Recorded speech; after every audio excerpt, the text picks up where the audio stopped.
corpo, alma e espírito. 3 partes que formam um único homem. Esse mês, o tema é emoção. Vamos embora, então, que hoje é dia de parola. Meninos, mais uma vez estamos aqui reunidos. Como é que vocês estão aí, Oráculo, Mente Brilhante?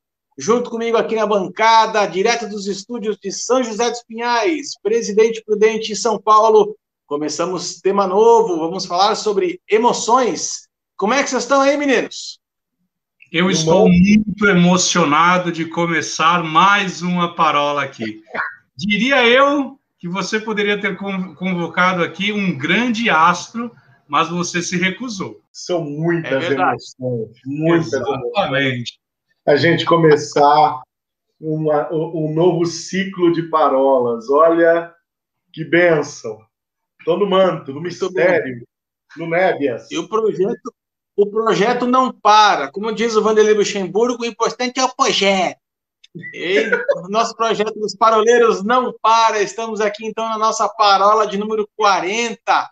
Seguimos avançando agora, mês de março de 2021. Eu quero pedir para que você preste atenção agora. Se inscreva no nosso canal, ative a sinetinha. Os paroleiros agora são multiplataforma. Nós estamos no YouTube, no Facebook, no Instagram, no Telegram e também agora no Spotify. Não tem mais desculpa para você não acompanhar as rodas de parola. Meninos, para começar esse tema de emoções, eu acho que é um tema muito relevante nos dias de hoje. Nós estamos falando cada vez mais de uma sociedade que vive debaixo de um estresse muito grande, principalmente nesse contexto de pandemia que nós estamos vivendo agora. Nunca se viu tanta gente sofrendo com o desequilíbrio das emoções. Nunca se viu tantos coaches falando a respeito de inteligência emocional. Nunca vimos tantos médicos falando a respeito de doenças da alma.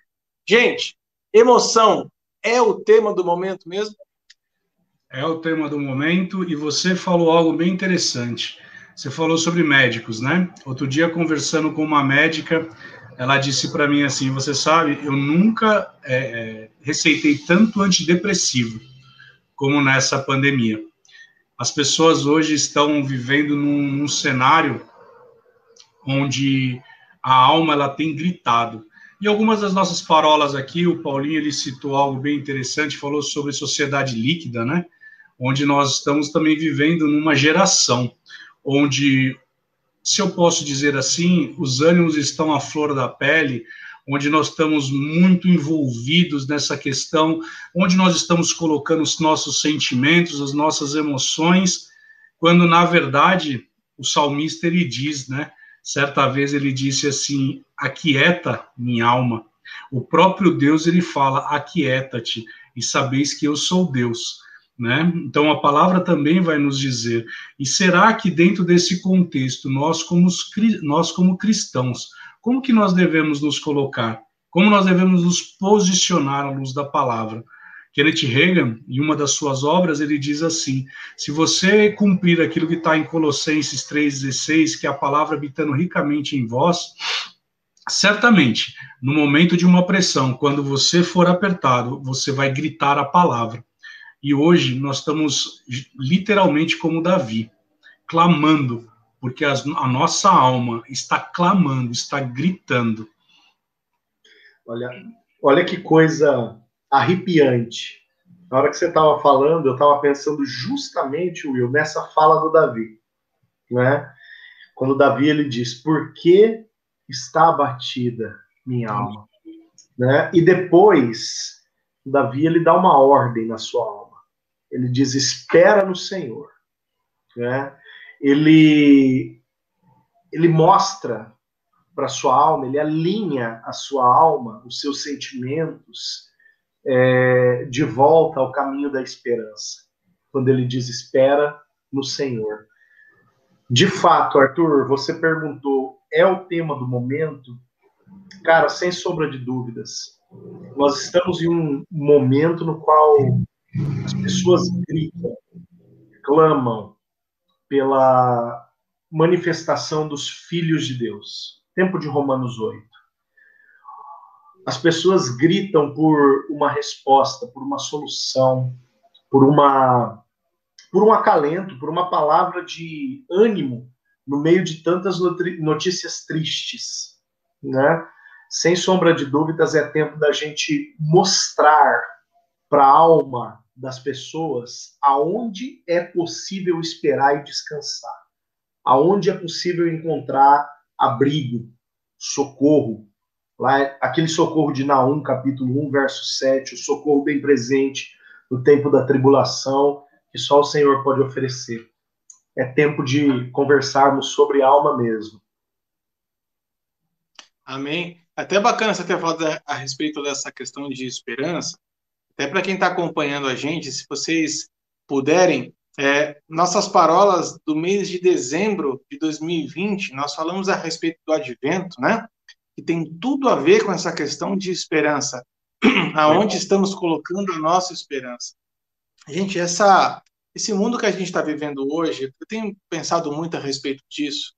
E aí eu confesso para vocês que é um pouquinho de causa própria, né?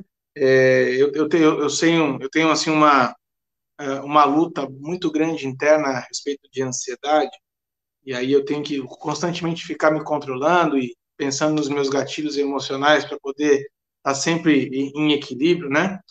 A gente vê hoje num mundo assim muito de extremos, né? É onde a gente está sempre vivendo no limite das coisas, no limite da situação. Nós somos uma geração que durante a década de 90, a década de 2000, vocês vão lembrar comigo, talvez, era a geração da adrenalina. O top era você viver a adrenalina, né? É você viver sempre no limite.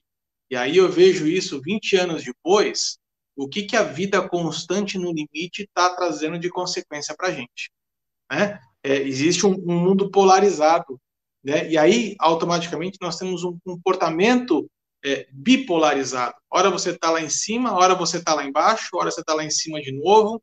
Então, eu acredito que a busca pelo equilíbrio seja um caminho bacana. Agora, como buscar equilíbrio no mundo? Não tem como. Não tem como a gente buscar equilíbrio, buscar esperança assistindo um jornal. Não tem como você buscar esperança lendo revista científica, né? Em roda de conversa no futebol, não tem como. A cada vez mais eu tenho visto que a busca pela esperança ela tem que se focar na palavra de Deus. A palavra de Deus é o lugar onde você pode buscar esperança, onde você pode buscar equilíbrio para a sua vida. Agora, não podemos negar que a realidade hoje é uma realidade de desequilíbrio total. O mundo está virado do avesso, né? A gente brinca, tem até a expressãozinha, né? Nós estamos tudo virado no giraia aqui. Tá todo mundo louco, não sabe o que vai ser o dia de amanhã, porque essa é a verdade. Hoje você acorda com um decreto, semana que vem você acorda com outro decreto. Um dia sua bandeira é vermelha, no outro dia sua bandeira é laranja. Num dia você está empregado, no outro dia você está desempregado, né? Então, essas coisas acabam borbulhando, mexendo com a gente, mexendo com as nossas emoções, com os nossos sentimentos. Então, nas próximas rodas de parola, no C4, né, contando com hoje, né, a gente vai detalhar alguns aspectos que são muito bacanas. Eu quero desafiar você a acompanhar com a gente durante esse mês. Nós vamos falar semana que vem a respeito de doenças da alma. Nós vamos falar daqui 2 semanas a respeito de inteligência emocional. E nós vamos falar na última semana a respeito de cura da alma ferida. Agora, hoje, qual vai ser o nosso tema hoje? Vamos detalhar, vamos deschavar essa questão das emoções, né? Qual é o centro das emoções? Aonde as emoções estão colocadas? A Bíblia fala que o homem ele é dividido em 3 partes, né? Corpo, alma e espírito. Ou, como alguns preferem, espírito, alma e corpo, né? Ou outros ainda preferem, né? Alma, espírito e corpo. Oi? Alguns aqui, ó. A gente estava falando lá de fora, né? O pessoal que é mais fisiculturista prefere o corpo na frente, os espirituais preferem o espírito na frente. É verdade? Sim, o levantador de peso, o marombeiro, ele prefere o corpo Pode ver. Você pode ver, por exemplo, aqui a musculatura do deltoide dele já aqui, ó, praticamente já não tem pescoço, é uma musculatura só. Exatamente, desse jeito. Um trator, forma de gente. Vamos falar, então, a gente combinou de não falar a palavra difícil, então eu vou citar essa palavra uma única vez e a gente vai prometer que não vai falar de novo ela, tá? Vamos falar, então, do homem tricotômico. Pronto, não se fala mais nesse assunto. Corpo, alma e espírito. Paulinho, eu sei que a gente sempre começa as nossas rodas de parola trazendo alguns conceitos dos originais, né? Eu não vou falar isso para o Sinho trazer isso, senão ele vai trazer aquelas versões bíblicas que a gente chega a ficar arrepiado até, né? Mas vamos no original e fala um pouquinho a respeito dessa questão de corpo, alma e espírito. Como é que você vê isso como um teólogo? Eu vou falar uma coisa antes do Paulinho falar. Se você continuar fazendo isso, nós vamos mudar toda a ordem desse negócio. Nós vamos começar agora falando sobre cura da alma, tá? Porque você está ferindo de uma forma veemente, já é a terceira parola que você fica fazendo essas coisas. Tenho dito.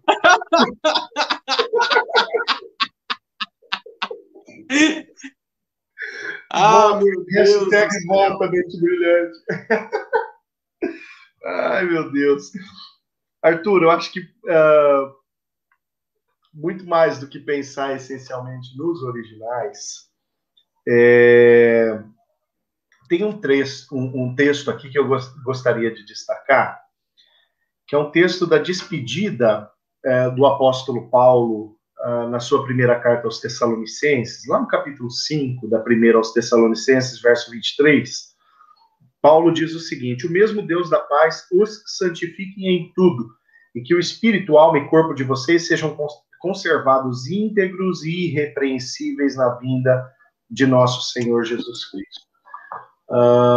Paulo ele está deixando muito claro que existe uma possibilidade de santificação e integridade para o espírito, bem como para a alma, bem como para o corpo, né?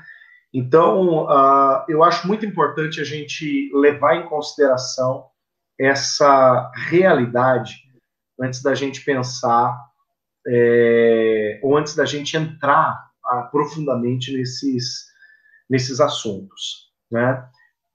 A gente sabe, se formos olhar para o grego do Novo Testamento, para o hebraico do Antigo Testamento, a gente sabe que Deus formou o homem, olhando lá para Gênesis, né? Deus formou o homem do pó da terra e soprou nas narinas do homem, diz a palavra, o seu espírito.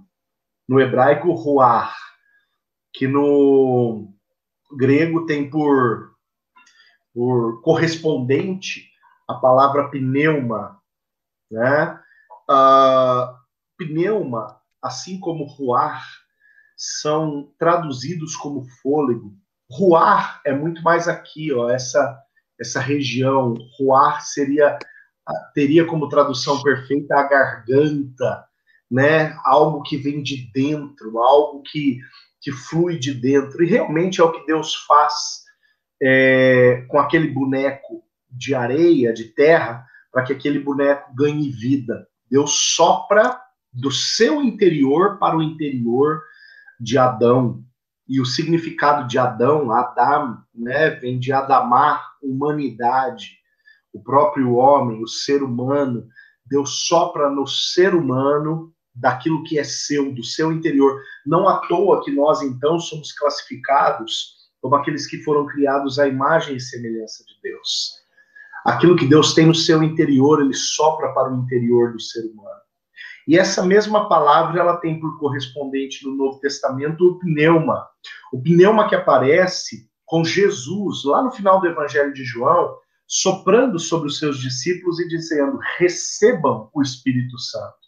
Esse mesmo pneuma, aquilo que sai de dentro de Jesus e agora é introjetado, vai para dentro dos seus discípulos. Antes, lá no ruach, uma vida. Através do Espírito, uma nova vida.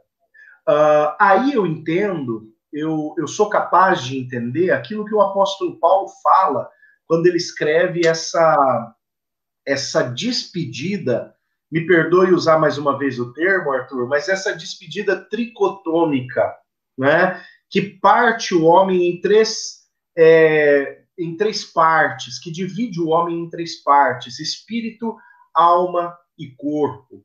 E o apóstolo Paulo, ele diz, olha, sejam santificados nessas três fatias, nessas três frações que compõem a sua existência, a santificação do espírito, a santificação da alma, a santificação do corpo. Por que eu acho que isso é possível? É só a gente olhar para o começo do ministério de Jesus, as tentações do deserto, e nós vamos ver Jesus sendo tentado nessas três dimensões. Jesus é tentado na carne, quando ele tem fome, depois de 40 dias de jejum e oração, e aí Satanás chega para ele e diz assim, tá com fome? Transforma pedra em pão. Né? Mateus capítulo 4, Lucas capítulo 4. Primeira tentação é uma tentação à carne. A segunda é uma tentação à alma. Satanás pega Jesus, leva no pináculo do templo e fala, cara, dá um show aí. Pula, manda que os anjos te peguem. Satanás ele vai tentar o orgulho de Jesus, ele vai tentar a imagem de Jesus, né? Faz esse espetáculo, manda os anjos pegar, rapaz, vai ser fácil, todo mundo vai virar teu fã, né? E Jesus não faz. E a terceira tentação é uma tentação ao espírito, à fé de Jesus, aquilo que Jesus cria e confessava. Satanás diz, ó, vamos acabar com toda essa coisa, não vai ter cruz, não vai ter morte, não vai ter assassinato, não vai ter traição. Só é necessário você se curvar e me adorar. Então ele tenta Jesus lá no cerne daquilo que Jesus crê. E como Jesus responde a essas três indagações por parte do diabo? Jesus responde as três com palavra. Por quê? Porque Jesus estava santificado pela palavra. Quando Jesus, na oração sacerdotal, intercede pelos seus discípulos, ele diz, santifica-os com a verdade, a tua palavra é a verdade. Jesus para Satanás responde, nem só de pão viverá o homem, então a minha carne você não pega. Em segundo lugar, não tentarás ao Senhor teu Deus, então a minha alma você não pega. Em terceiro lugar, só a ele adorará, só a ele prestará culto. Então, o meu espírito você não pega. Por quê? Porque no espírito, na alma e no corpo, Jesus estava santificado por um instrumento só, a palavra do Senhor. A palavra que dava esperança, a palavra que trazia resposta, a palavra que fazia com que Jesus olhasse para a sua alma e, assim como Davi, Jesus colocasse a sua alma no seu devido lugar, dizendo, espera no Senhor. Você conhece a palavra, alma. Você desfruta da palavra, alma. Então, descanse na palavra daquele que te dá a garantia de que há descanso, né? Então, esse ambiente de santificação, que esse ruar de Deus, ou o Espírito de Deus garantem, asseguram a nós, pelo fato de nós termos esse acesso preparado por Ele para nós, né? Esse acesso a Ele preparado por Ele mesmo. Nós temos essa capacidade de nos apresentar, de nos aproximar e descansar nele. Você falando aí, eu me lembrei da nossa primeira parola. Só que ali nós estávamos falando a respeito do novo nascimento e nós falamos como que é o espírito recriado, né? E aí agora, depois de 40 parolas, rapaz, 40 é um número profético. 40 é um número que a gente está sendo preparado para algo, hein? Olha, amém. Que o número 40 tem muita coisa aí, hein? E agora amém. Nós estamos falando sobre alma, nós estamos falando exatamente de algo que, quando, na primeira parola nós falamos sobre o novo nascimento, nós falamos que quando nós recebemos a Cristo, nosso espírito é recriado.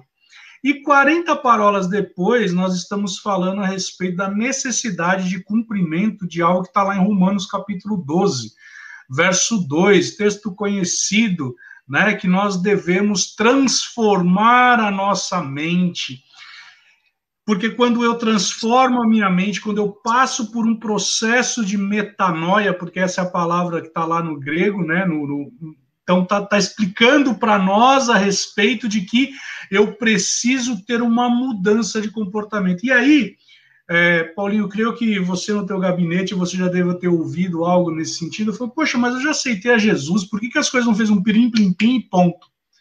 E ali a gente precisa entender algo que vai de encontro exatamente ao ponto de que uma coisa é ter o meu espírito recriado, mas eu tenho na minha cabeça que a alma é como se fosse aquele disquete antigo, lembra, Paulinho? Que você tinha aquele 3/4 lá, que você guardava tudo de coisa. Né? Exatamente. E aí um dia, eu orando, eu virei e falei assim, Deus, por que o Senhor não vem e não deleta as coisas do meu drive, né? E aí, eu conversando sobre essa oração com a minha esposa falou assim, você está fazendo essa oração errada. Aí eu parei, olhei e falei assim, como assim errado? Ela virou e falou assim, porque quando você deleta, você está pagando somente as trilhas, mas você não está formatando as trilhas para que seja uma trilha nova. Então, na verdade, ela me explicando, né, como ela é de tecnologia, o formatar é o de Deus e não o deletar. Porque quando eu sou formatado, as coisas velhas já passaram, eis que tudo se fez novo. Então, hoje nós estamos 40 parolas depois, nós estamos falando exatamente sobre alma. E quando nós estamos falando sobre alma, nós precisamos confrontar a nossa alma com a palavra. Nosso espírito vai ser cheio da palavra, mas no momento do confronto. Gostei do texto que nós abrimos essa parola hoje, dizendo, aquieta minha alma, espera no Senhor a minha alma. Esse texto, essa passagem que você passou para nós agora aqui, Paulinho, é sensacional. Nunca tinha ouvido falar com tamanha maestria o que você falou. Então, ou seja, veja como é importante nós passarmos pelo Romanos 12:2, como é importante a gente confrontar a nossa alma com a palavra, como é importante nós alimentarmos o leão ou o lobo correto. Aquela ilustração, aquele meme que quem está nos assistindo ou nos ouvindo já deve ter visto aí, qual é aquele que você está alimentando mais? Você está alimentando mais a alma ou você está alimentando mais o espírito? Porque lá em Gálatas vai dizer que o espírito milita contra a carne. E vamos ser muito sinceros, quando nós estamos falando sobre carne, nós não estamos falando do nosso corpo, nós estamos falando efetivamente da nossa alma. Então, o que nós estamos alimentando propriamente dito? Será que nós estamos confrontando a nossa vida, o nosso modo de agir, o nosso modo de operar, o nosso modo de pensar? Gosto muito de um livro da Joyce Meyer, que se fala o campo de batalha na mente. Em um determinado capítulo, ela fala assim, para nós pensarmos o que nós estamos pensando. Exato. E quando nós não estamos pensando de forma errada, de forma equivocada, porque nós não temos a bússola, que é a palavra de Deus. Então, 40 parábolas depois, nós estamos falando agora sobre a mudança da mente, a mudança da nossa alma. A nossa alma onde está o nosso intelecto, a nossa alma onde estão os sentimentos, a nossa alma onde estão os sentidos, porque é na nossa alma onde nós temos a visão, o olfato, a audição, o paladar, o tato, é ali. E eu gosto, só para encerrar essa minha parte aqui, de uma passagem que Mark Hanks, no seu livro O Espírito da Fé, diz que Satanás ele vai levá-lo na arena das emoções, na arena do natural, na arena do físico, quando, na verdade, eu e você, que somos filhos de Deus, que somos seres espirituais, devemos levá-lo para a arena do Espírito da fé,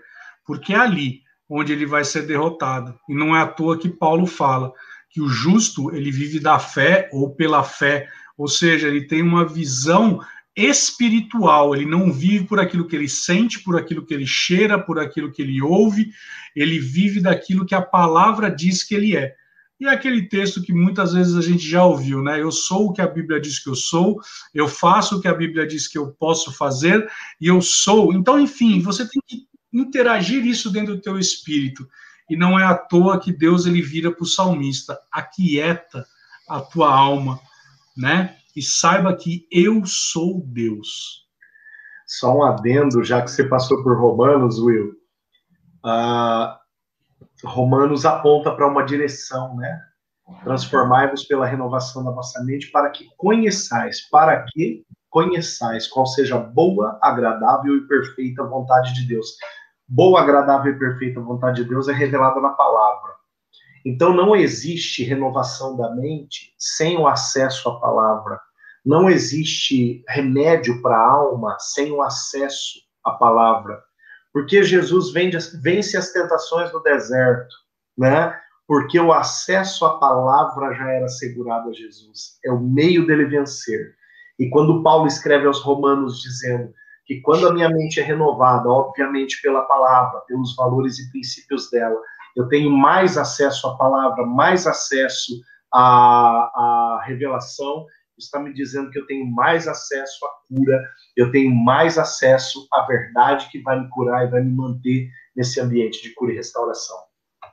E só para dar uma base nisso que você falou, em Tiago 1:21, vai dizer assim: portanto, despojando-vos de toda a impureza e acúmulo de maldade, acolhei com mansidão a palavra em vós implantada, a qual é poderosa para salvar a vossa alma. A palavra alma no original aqui é psique, que é a mesma palavra do metanoia. Então, ou seja... A mesma palavra, inclusive, do 1 Tessalonicenses 5:23 que eu li. Né? Fala lá, espírito, pneuma, alma, psique e corpo, soma. E é a mesma palavra também quando Jesus diz que aquele que quiser ganhar a sua vida, perdê-la-á. A palavra vida aí não é zoe, também é psique. Então, olha como a ideia de alma, ela é muito bem tratada dentro da palavra, onde há uma necessidade. A palavra está falando, eu já fui salvo, amém, glória a Deus, vou para a eternidade. Mas enquanto eu estiver aqui, eu tenho que transformar a minha mente. E quando eu vou transformando a minha mente, Paulo ele vai dizer aos filhos, eu devo pensar, de que modo eu devo pensar, como eu devo interagir com tudo isso. E aí, um texto que ultimamente tem ecoado muito no meu coração, que está lá em Salmo 147, que diz que o Senhor ordena a sua palavra e ela corre velozmente. E aí, em Salmo 107:20, diz assim, ele enviou a sua palavra e nos curou.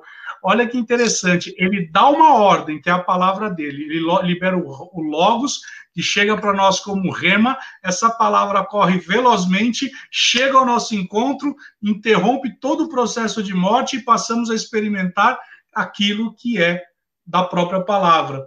Agora, você citou algo tremendo aí, Paulinho, que eu só posso experimentar isso na medida que eu conheço da palavra. E aí Daniel vai dizer o quê? Que aquele que conhece o seu Deus se torna forte e corajoso e faz proeza. E como que eu conheço a Deus? Através da sua palavra. Olha como uma coisa está ligada na outra e como isso vai envolver a questão lá na frente que nós vamos falar sobre a questão da cura da alma, como eu tenho conhecimento de quem eu sou em Deus. Isso é o conhecer e prosseguir em conhecer de Oséias, é o de graça em graça, de glória em glória, de fé em fé, né, que Jesus fala, é o processo de crescimento.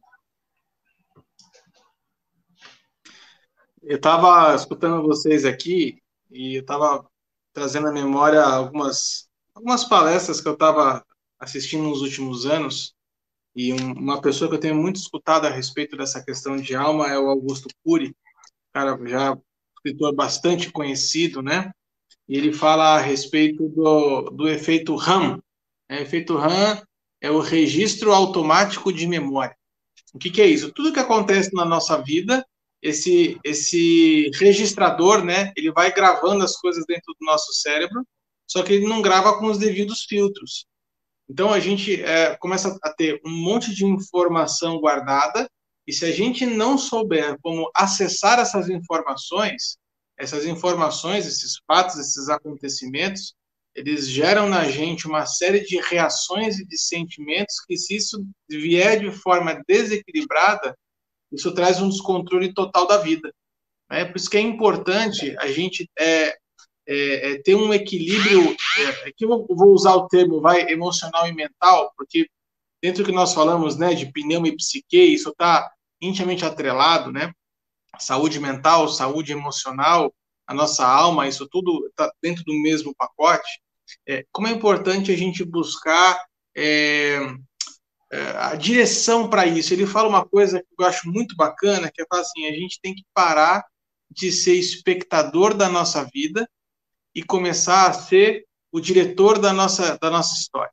Ou seja, enquanto a gente não conseguir pegar as nossas emoções e dizer assim, olha, aquieta minha alma, porque para você falar uma coisa dessa, você tem que estar afiado no espírito, né? E digo mais, você tem que estar consciente dessa palavra, né? Tem que ser algo consciente, tem que ser algo voluntário, né? Se você não tomar a ordem, não tomar a rédea dessa situação, você se perde totalmente com essa questão das emoções. E eu tenho visto assim, uma coisa eu estava conversando com a Priscila agora, inclusive um pouquinho antes da gente vir para cá, a gente estava falando sobre a questão da volta às aulas, essa questão que está tudo confuso, se fica online, se fica presencial, e enfim. E a Priscila falou assim uma coisa, Arthur, a escola hoje é uma instituição falida. Né? Por que ela fala isso? Porque se nós pegarmos 70 anos atrás e a escola hoje, ela é exatamente a mesma coisa. Não muda nada. Continua sendo uma pessoa na frente e outras pessoas sentadas adquirindo conhecimento. Só que o conteúdo que é passado não foi atualizado. Ou seja, eu não tenho hoje, por exemplo, uma criança de 13, 14 anos, eu não ensino para ela, por exemplo, educação financeira. Eu não explico para ela, por exemplo, inteligência emocional, gestão das emoções.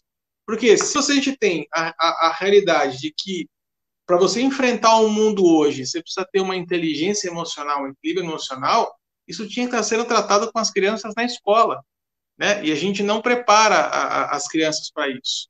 E aí, até a questão, se a gente puxar isso para a nossa parola da semana, do mês passado, a respeito de paternidade, temos ensinado para os nossos filhos, tanto os físicos como os espirituais, a respeito de equilíbrio emocional, de você ter sabedoria de tomar decisão baseada na palavra e não só nas emoções? É algo que eu tenho me questionado muito a respeito, sabe? O pastor Janduí, ele fala uma coisa que eu acho muito interessante, que a gente não deve tomar nenhuma decisão por preferências, mas por princípios.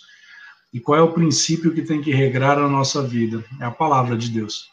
Então, se hoje nós estamos diante de uma sociedade líquida, de uma sociedade onde ela está pautada em emoções, em valores completamente transversos, vamos pegar aquilo que Isaías diz, né, que hoje nós temos leis que são ditadas, que são completamente controversas à própria palavra de Deus, aquilo que é certo é tido como errado, e aquilo que é errado é tido como certo.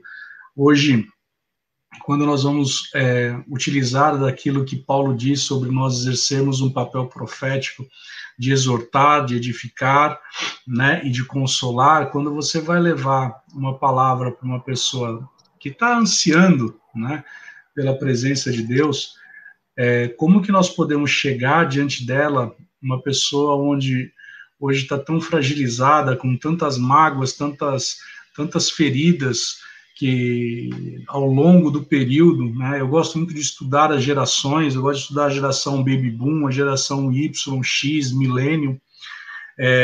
A geração que nós estamos vivendo hoje é uma geração muito complicada, uma geração extremamente delicada, que você tem que tomar muito cuidado. O tal do politicamente correto, onde hoje você começa até a chocar com a palavra. E aí vem um ponto que é assim, a palavra está falando sobre isso. Né? Nós ouvimos recentemente aí, aqui não quero fazer nenhuma afronta, nenhum confronto, mas sobre a questão de atualizar a palavra, quando o próprio Cristo, ele disse que a palavra, tudo passará, mesmo a sua palavra. Então, por que eu tenho que passar hoje por um momento quando a própria palavra do Senhor vai nos dizer isso? Veja como é demoníaco isso. As pessoas estão, através de uma influência, de uma depressão, de uma opressão, através de um sentimento de amargura, uma falta de perdão, onde as pessoas não estão se perdoando mutuamente, as pessoas não estão amando, as pessoas não estão cumprindo aquilo que Jesus ele disse, né? Jesus ele disse, se teu inimigo ele é contra ti, vai lá, faz algo em favor dele, né? E aí sobre a cabeça dele estará brasas. Isso não é um contexto que não virá um juízo sobre a cabeça dele, ele vai fritar, não é isso. Mas está querendo dar uma conotação de que ele vai ser levado a um nível de consciência do tipo, poxa, eu trato tão mal o Arthur o tempo todo, por que ele me trata tão bem? E aí nós começamos a entender algumas coisas na nossa vida. Eu gostei de algo que o Paulinho falou, citando Paulo aos Romanos, que hoje está muito, mas muito moderno, aquilo que The White Moody fala, que o buraco, o vazio que uma pessoa tem no coração, ele é exatamente do tamanho de Deus, daquilo como Deus pode encaixar-se ali. O problema é a criação, ela geme, ela anela, ela grita, ela esperneia pela manifestação dos filhos de Deus, de forma que nós possamos ser, de fato e de verdade, o dispenseiro, que nós possamos ser aqueles que vão levar uma palavra de salvação, de esperança, mas nós precisamos ter muita sabedoria. E aí, Arthur, nessa pergunta retórica que você acabou fazendo, talvez a resposta seja, nós temos que começar, como Hebreus diz, começar da sã doutrina, dos elementos básicos da doutrina, sabe? Paulo lhe diz, quando ele olha para uma igreja como Corinto, se você parar para pensar, no primeiro momento você fala, rapaz do céu, essa igreja aqui é extremamente espiritual. Mas Paulo vira para essa igreja e diz assim, porque vocês são carnais. E eu não posso falar com vocês como espirituais. Olha que maluquice. É uma igreja cheia de dons, cheia de ofícios, cheia de tudo. E Paulo fala, olha, vocês são meninos na fé ainda. Vocês estão gatinhando. No meio de vocês ainda tem uma obra da carne exacerbada. Vocês ainda não mudaram a mente de vocês. Então, hoje, nós precisamos mais do que nunca ser arautos do evangelho mesmo, ser dispenseiros da graça, sermos embaixadores de Cristo, para que as pessoas possam ver em nós, olhar para mim, olhar para você e falar assim, rapaz, eu preciso ter o que esse rapaz tem. Eu preciso anelar aquilo que eu vejo em você, porque de fato e de verdade hoje, se nós não tratarmos da forma como o salmista diz em Salmos 42, nós estamos citando o tempo todo aqui esse salmo, só para deixar uma referência, Salmos 42, 5 diz assim, porque está abatida a minha alma, porque te perturbas dentro em mim, espere em Deus, pois ainda o louvarei, a ele meu auxílio e meu Deus. Olha o que ele está falando, ele sabe quem é Deus na vida dele, e a alma dele está perturbada, a alma dele está angustiada, só que ele sabe dentro dele que Deus é aquele que é o socorro bem presente no momento da angústia. Agora, como que as pessoas no dia de hoje, elas podem ter esse nível de consciência de que Deus, ele é um Deus que socorre, é um Deus que protege, é um Deus que supre, é um Deus que salva, é um Deus que traz a saúde, é um Deus que, enfim, são os nomes de Deus, né? Jeová Rafá, Jeová Jireh, Jeová Nissi, Jeová... E aí você vai pegando tudo isso. Como que isso é possível? Nós precisamos passar por Romanos 12, 2. Precisamos ser instruídos da palavra, precisamos ter uma renovação da nossa mente através da palavra. Agora, esse acesso à palavra, já percebemos que isso faz toda a diferença. Né? Falamos lá sobre a santificação do corpo, da alma, do espírito, e enquanto você falava, Will, eu estava dando uma olhada num dicionário bíblico que eu tenho aqui,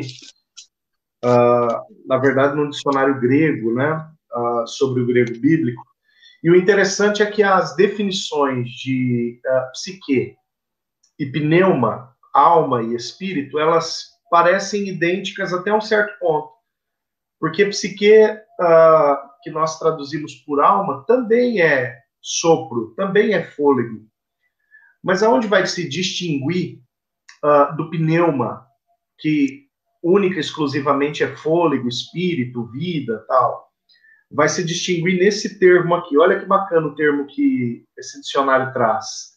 A alma humana como sede de afeições e vontades.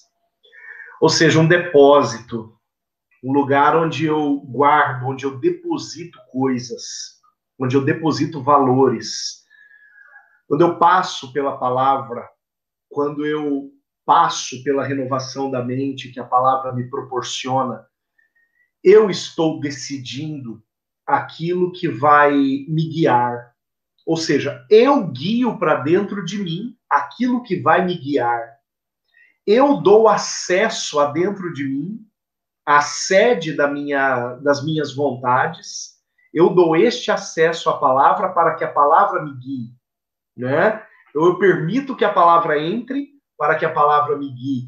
É lindo isso, né? É por isso que o crescimento, à medida que nós conhecemos a palavra e vamos conhecendo mais e mais e mais, por isso que o crescimento ele é sempre constante. Ele é infindo, ele não acaba à medida que nós conhecemos a palavra de Deus. Eu quero trazer uma outra palavra aqui enquanto vocês estavam falando. Você não estava falando, Paulinho, a respeito de guardar. Eu sei que esse guardar é a respeito de arquivar, de colocar dentro, enfim. Mas o Senhor me trouxe no coração um outro texto, que está lá em Provérbios 4, do 20 até o 23. É um texto muito conhecido, muito famoso. Diz assim: Filho meu, atenta para as minhas palavras, aos meus ensinamentos, inclina os ouvidos. Não os deixes apartar-te dos teus olhos, guarda-os no mais íntimo do teu coração, porque são vida para quem os acha e saúde para o teu corpo. Sobre tudo o que se deve guardar, guarda o teu coração, porque dele procedem as fontes da vida. Esse coração aqui não é o cuore, né? Aqui está falando aqui de mente, está falando aqui de alma, está falando guarda das suas fontes da vida. E aí eu estava meditando aqui enquanto estava falando sobre a importância da gente guardar a nossa alma, né? Guardar o nosso coração, guardar a nossa mente, protegê-la, né? Aí eu vou falar a respeito, como agora comunicólogo que eu sou, hoje a gente tem uma questão muito importante que às vezes a gente não leva em consideração, né? Essa geração que atual, que como o Silvio comentou, mas é uma geração a qual nós fazemos parte hoje, nós estamos vivendo, né, nessa geração do excesso de informação, né? Então, não precisa ir muito longe, cara. Eu tenho 45 anos. Quando eu estava na quinta, sexta, sétima série, eu tinha que fazer um trabalho de escola. O que acontecia? Eu tinha que pegar lá a folha de papel ao maço, eu ia até a biblioteca mais próxima da minha casa, passava a tarde pesquisando nos livros, passando no papel ao maço para chegar em casa, passar limpo numa folha de novo, para poder entregar o trabalho, né? Hoje, minha filha, por exemplo, quando tem que entregar um trabalho, ela abre o quê? O Google. Vai lá no Google, digita o termo que ela tem, e em fração de segundo ela tem mais de 500 páginas que trazem a informação que ela precisa. Então, ela vai olhar lá os primeiros 5, 6, 7 itens, links, dali ela faz um filtro prévio e ela faz o trabalho dela. Veja, a gente, quando eu ia, eu tinha lá duas fontes. Era a Enciclopédia Barça, Enciclopédia Universal, né? E uma terceira fonte, que era o Almanac Abril. Tirando isso, não tinha mais muita fonte, não é verdade? Hoje não. Hoje existe uma quantidade infindável de informações. Existem fontes de informação para quem quiser procurar, quanto quiser procurar.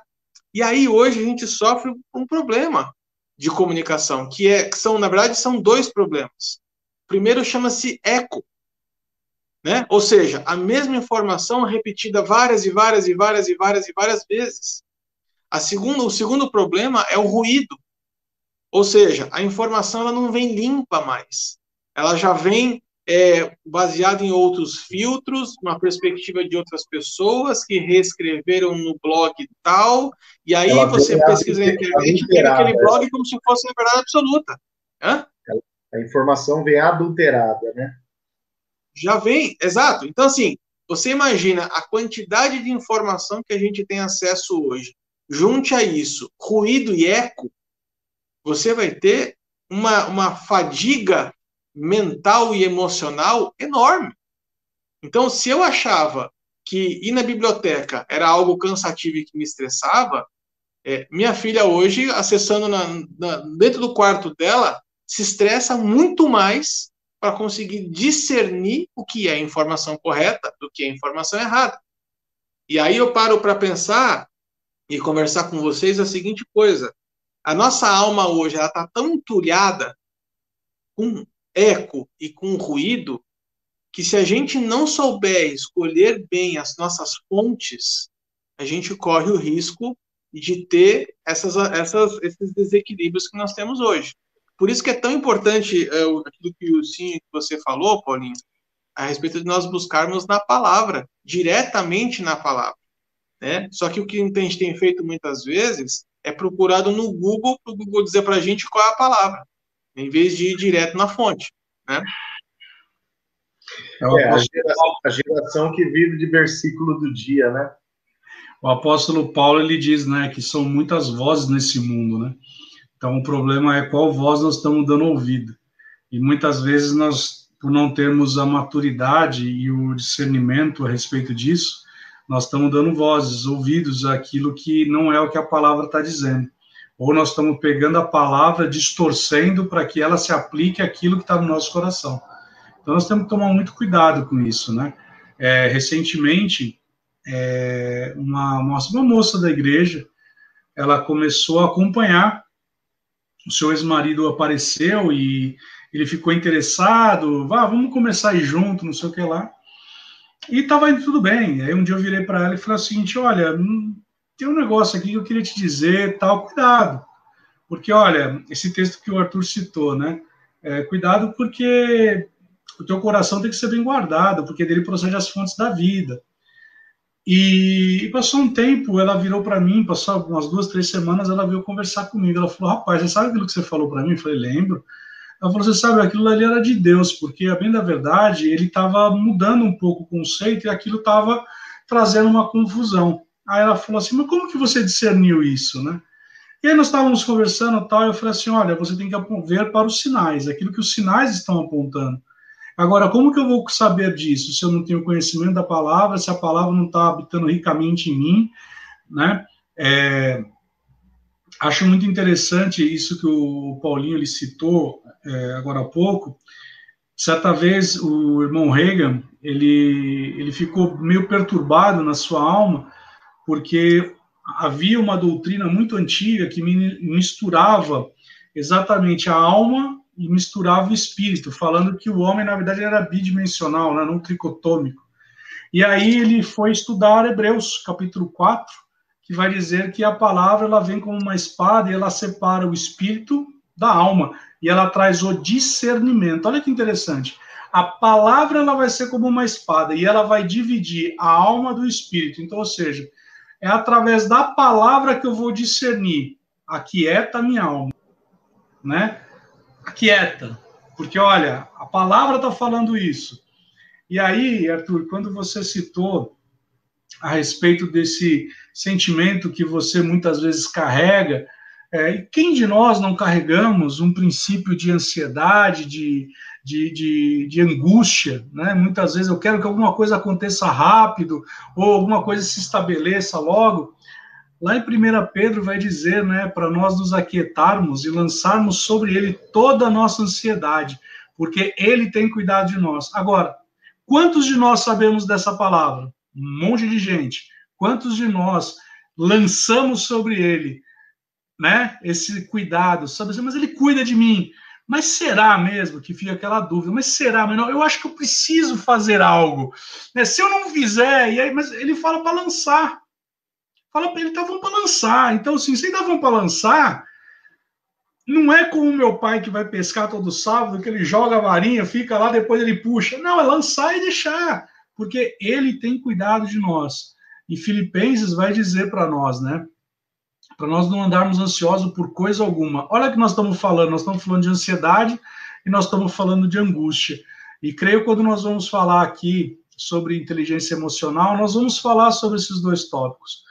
Porque a ansiedade nada mais é do que a vontade de acelerar aquilo que lá na frente para o tempo de hoje.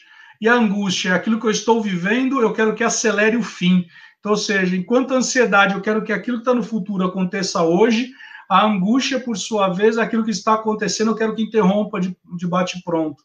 Só que a palavra, ela por ser tremenda, ela fala para eu lançar sobre ele toda a minha ansiedade, toda a minha preocupação, porque ele tem cuidado de nós. E agora, como eu faço isso? lá em Filipenses vai dizer, não andeis ansiosos. Se nós lermos lá em Mateus capítulo 6, né, quando ele começa a falar, a partir do verso 30, do verso 25, ele vai falar assim, que nem o lírio do campo se vestiu tão belo, que sendo Salomão tão lindo e vestido de forma tão glamurosa, e ele olha para os lírios e ele fala assim, se nós que somos filhos de Deus, ele vai cuidar de nós, por que nós estamos preocupados? Vai aumentar um côvado. Eu posso falar algo interessante sobre essa palavra. Como que eu posso querer crescer um fio de cabelo na minha cabeça? Não vai crescer. Agora, ele vai cuidar de nós, ele tem cuidado de nós. Então, a bem da verdade qual é? Nós não devemos andar ansiosos. E por que nós andamos? Porque nós estamos vivendo hoje numa geração, nós estamos vivendo num tempo que é cruel para a nossa alma, porque nós não sabemos o dia de amanhã e a nossa alma quer saber o dia de amanhã, quer se precipitar para o dia de amanhã. E a palavra do Senhor diz que vale hoje, em Hebreus vai falar assim que nós devemos dizer, né, que o dia de amanhã provém do Senhor, compete ao Senhor isso. E nós devemos simplesmente dizer, se Deus assim o quiser, assim acontecerá. E nós devemos lançar sobre ele toda a nossa necessidade, toda a nossa angústia, sabe, descansar no Senhor, porque ele tem cuidado de nós. Amém. Ó, assim, em linhas gerais, eu acho que o Arthur trouxe um texto importante, o texto de Provérbios 4, e ali eu já fui no dicionário aqui também, viu, Arthur? No dicionário hebraico, a palavra coração é a palavra leb, né? E leb, a definição é a seguinte, ó. Uma das definições, né? Usado amplamente para os sentimentos, a vontade e até mesmo para o intelecto, né? O intelecto é a psique, o intelecto é a psique do grego, né? É a alma do grego. Então, de fato, o coração aqui tem a ver com a alma, tem a ver com princípios, com valores, com esse depósito, com a sede dos valores. Só assim, eu acho que já está muito claro, né? O que é espírito, o que é alma, o que é corpo. Já está muito claro, em linhas gerais, o que são esses três elementos. O espírito, o pneuma ou o ruar, o sopro de Deus. O nosso espírito é aquela área de contato com Deus. O Espírito de Deus testifica com o nosso espírito que nós somos filhos, né? O que a palavra nos revela. Então é aquela área de contato entre nós e Deus. A alma é o arquivo daquilo que Deus transmite para nós pelo Espírito. E o corpo é a capota disso tudo. É o receptáculo. É o invólucro, o receptáculo, a cápsula. Agora, vamos lá. Eu acho que tem uma informação importante aqui. Eu estava lembrando aqui, tem uma seita do século II, depois de Cristo, dos marcionitas. Quando começa o movimento do gnosticismo e tudo mais, os marcionitas, eles diziam o seguinte, o corpo não serve para nada, então pode gastar ele com o que você quiser, né? E até uma linha um tanto quanto mais radical, oriunda do marcionismo, né? Esse movimento de Marcião, entregava o corpo às prostituições como uma forma de castigo, já que o corpo não presta para nada. Então gasta o corpo aí com aquilo que você quiser. Né? Agora, na palavra do Senhor, lembrem-se lá no início, né, quando a gente passou pelo texto de Mateus 4, Lucas 4, a tentação de Jesus no deserto, e também lá pela recomendação do apóstolo Paulo em 1 Tessalonicenses 5:23, quando Paulo fala acerca da santificação do espírito, alma e corpo, e quando a gente vê essa santificação acontecendo em Jesus, não permitindo que o seu corpo se corrompa, não permitindo que sua alma se corrompa, não permitindo que o seu espírito se corrompa. Há uma ordem, eu penso que a ordem de importância, vamos colocar assim, seja essa, quem sabe, determinada pelo apóstolo Paulo, espírito, alma, corpo, quando ele coloca nesta ordem, né, falando acerca daquilo que deve estar em dia, vamos colocar assim, para que os valores cheguem até nós, a nossa fé, o nosso espírito tem que estar em dia para que nós arquivemos na nossa alma aquilo que é excelente e para que o nosso corpo, por fim, se mova em cima daquilo que é excelente. Né? Embora Paulo vai deixar bem claro em 1 Coríntios 3,16 que o corpo mesmo, a carcaça, é o templo do Espírito, é esse ambiente no qual o Senhor escolheu mover-se, né, nessa terra. Então, informações importantes só para a gente delinear quem é o que nessa história toda, né?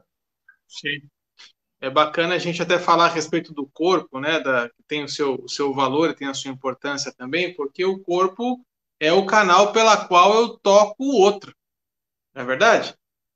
Não tem outra forma da gente alcançar outras pessoas que não seja por meio desse toque físico, né? Meninos, nós estamos chegando já aos minutos finais.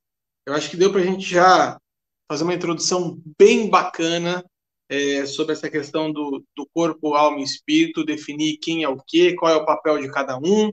E aí eu vou usar a ilustração do Ilcinho, né? Colocamos todos eles na arena, os nossos personagens já estão apresentados, e aí a partir de semana que vem nós vamos começar a dar foco exclusivamente na questão da alma, das nossas emoções, dos nossos sentimentos, da nossa mente e os seus desdobramentos. Wilson, você tem mais alguma coisa para acrescentar para a gente poder ir para as considerações finais?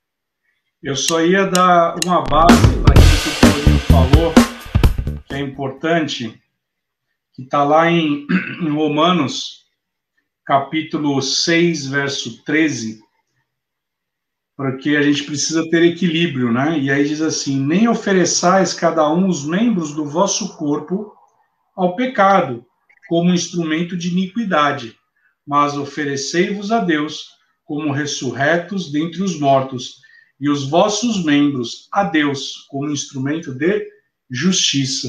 Então veja que aquele texto de 1 Tessalonicenses 5 faz referência aqui também, porque em Tessalonicenses está dizendo sobre sermos um espírito, que temos um corpo e temos uma alma. E aqui ele está falando, olha, cuidado, porque você tem que santificar também o seu corpo.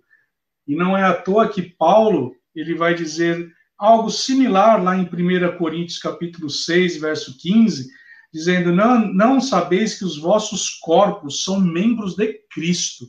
Então, ou seja, a partir do momento que eu e você recebemos a Cristo, nós temos que trabalhar para que a nossa alma ela esteja inclinada para um propósito de santificação. Vamos lembrar de uma máxima: sem santificação, ninguém verá o Senhor. Amém. Amém, queridos. Então, chegamos ao final de mais uma roda de parola. Quero agradecer você que esteve conosco aqui por esse tempo, pouco menos de 1 hora. Já deixou o seu like? Já compartilhou esse vídeo ou esse áudio com os seus amigos? Não perca tempo, faça isso agora e nos ajude a divulgar esse canal. Meninos, semana que vem, então, estaremos de volta para falar a respeito das doenças da alma, tá bom? Então, obrigado a você que nos acompanhou, um grande abraço e até semana que vem, se Deus quiser. Tchau, tchau.